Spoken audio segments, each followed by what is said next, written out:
Bueno, buenas noches. Una vez que hemos terminado con la parte de los costos de producción, que comprenden básicamente la mano de obra directa, los materiales y los costos indirectos de fabricación, ya tenemos como para empezar a hablar de los sistemas de costeo. Pero antes es necesario revisar, recordar y comprender cuáles son las definiciones y conceptos fundamentales para llevar una buena gestión empresaria. Y vamos a tener un par de videos para dedicarnos a esto, con algunas placas a las cuales nos vamos a referir y vamos a hacer este, el análisis de cada una de ellas. La primera placa que considero yo importante a tener en cuenta es, dada que el rol del ingeniero químico va a ser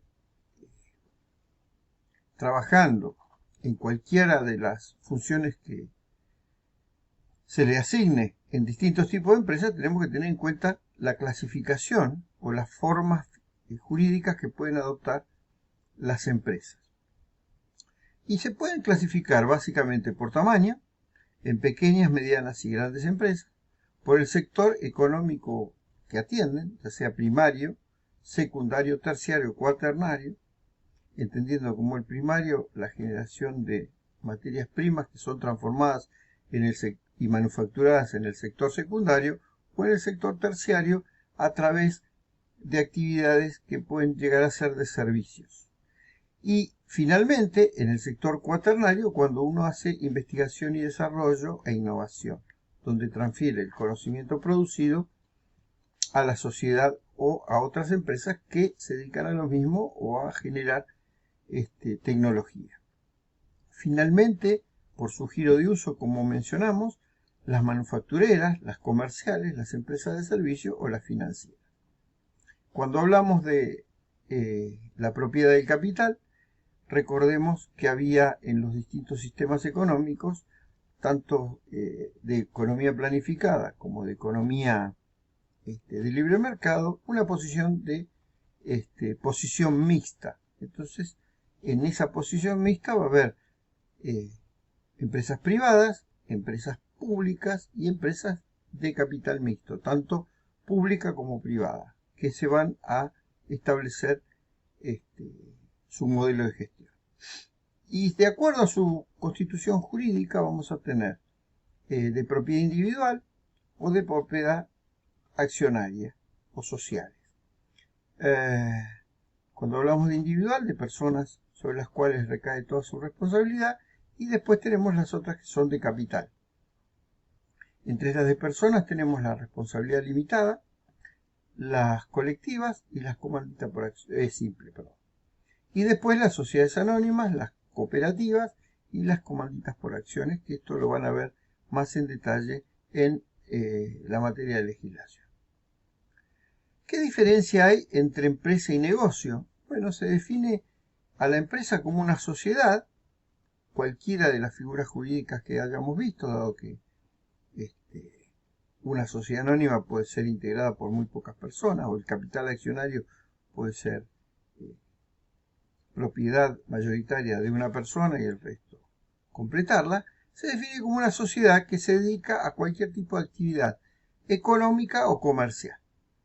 En cambio, un negocio se trata de un método de ganar dinero a cambio de intercambio de bienes.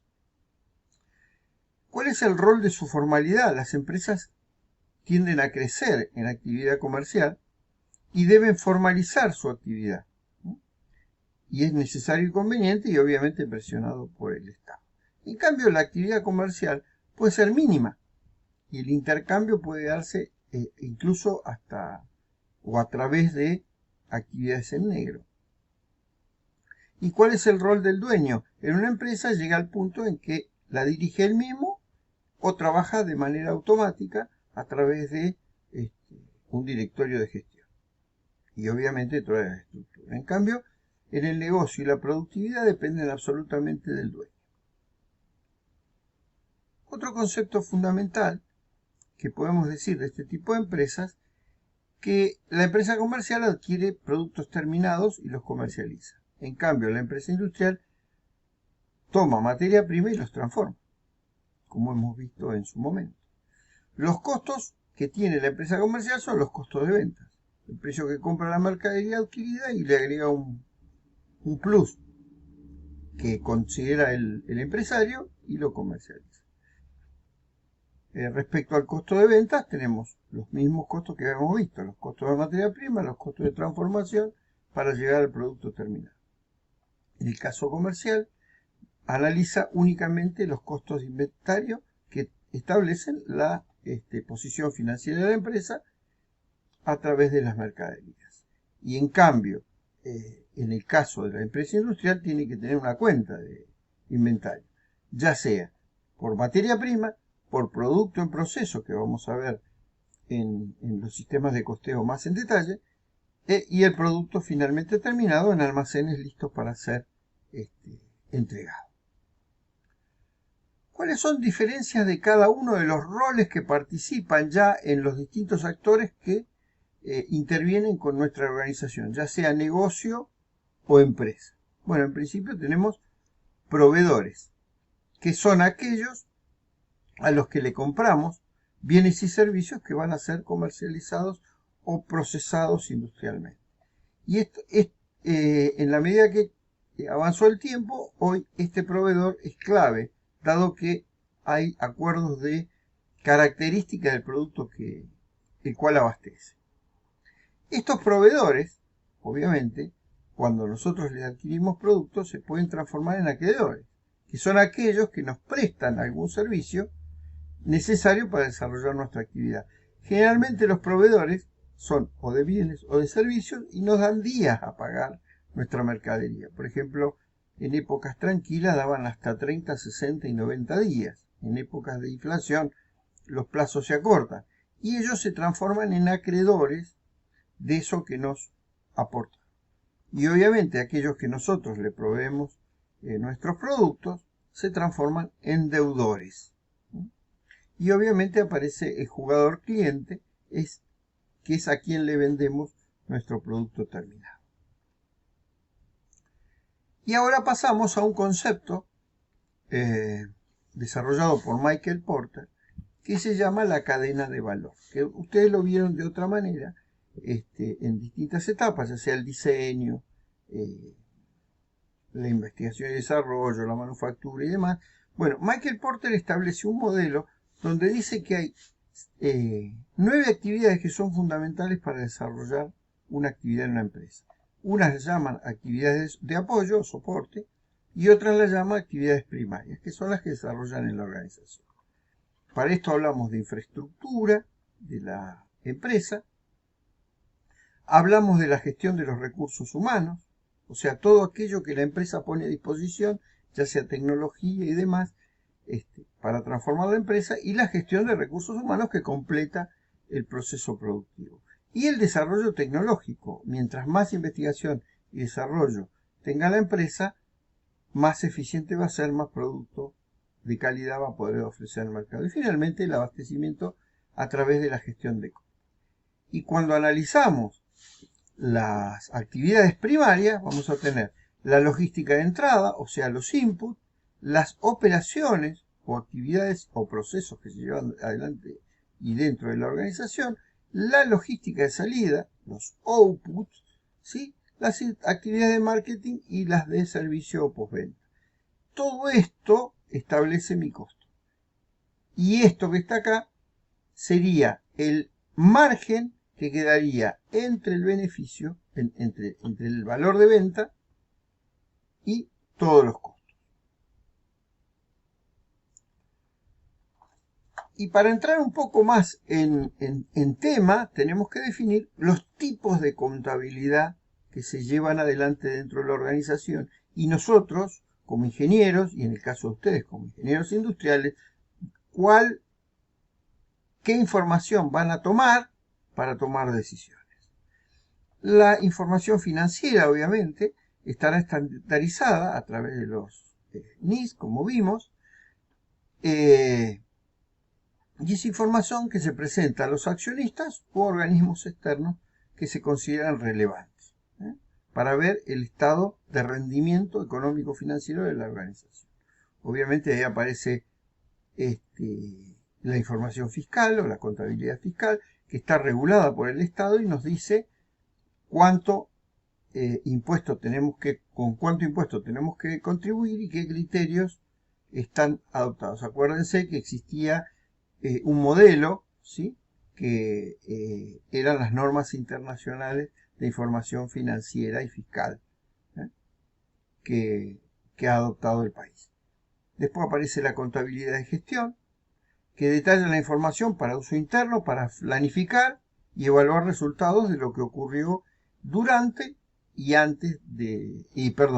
después del proceso productivo, y me permitirá hacer correcciones. Y obviamente de la mano aparece la contabilidad de gestión, o de gestión de costos, como mencionamos, ¿no?, que determina los costos unitarios en la venta y en la producción general.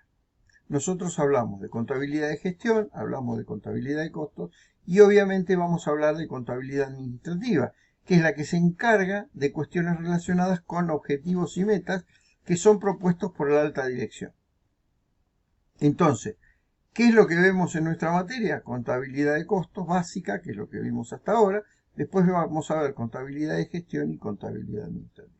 Y finalmente aparece una nueva forma de contabilidad, que es la contabilidad pública, que genera los gastos y recaudaciones que realiza un Estado a través de la tributación de los individuos.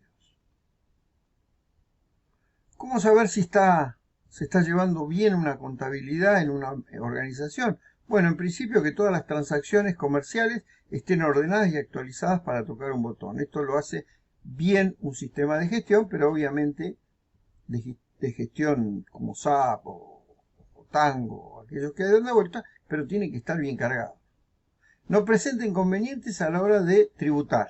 O sea, no tengo ningún problema a la hora de tributar, toco un botón, voy y pago el banco. Obviamente lleva a cabo muy bien la gestión de cuentas a cobrar y cuentas a pagar. Tiene que haber un equilibrio en ese modelo. Y en todo momento se puede saber el estado financiero de la organización, ¿no? Y ahora vamos a hablar brevemente de alguna terminología contable, ¿no?, que integran el estado de resultados. Y vamos a ver qué es el estado de resultados. Gastos de administración, obviamente. ¿Cuánto voy a gastar para administrar mi negocio? Los gastos y productos financieros, cuando tomo dinero, cuánto me cobran por ese dinero prestado, como si fuera otro bien. Los gastos de comercialización, los gastos de venta y los gastos y otros productos que tenga necesidad la empresa de realizar.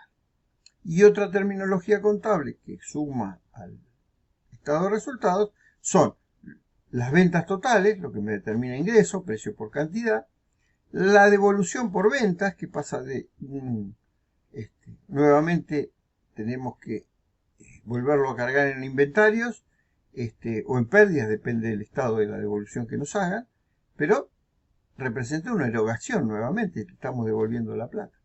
El descuento que hagamos sobre las ventas, cómo gestionamos nuestras compras, acá aparece la materia prima y los gastos, otros gastos que tengamos que hacer, los gastos de compra, las devoluciones sobre las compras, ahí tenemos que devolver cuando no estén especificados nuestros productos, los descuentos que nos hagan por las compras, el inventario inicial que vamos a tener en cuenta en nuestros cálculos y el inventario final. Y obviamente dejamos planteado nuevamente el concepto de los tipos de contabilidad, que si bien abordamos de manera amplia hace un momento, tenemos la contabilidad de gestión, la contabilidad financiera, la administrativa y dejamos la fiscal y la contabilidad de costos, que es la que nosotros nos interesa. Recordamos que vamos a hacer un análisis de ingresos, obviamente, y después el tema de definiciones del costo y la aplicación que vamos a utilizar y del gasto posteriormente. Esto vamos a hacer un detalle a continuación. Vamos a hacer una diferenciación de costo y gasto. Bueno, continuamos con el próximo capítulo.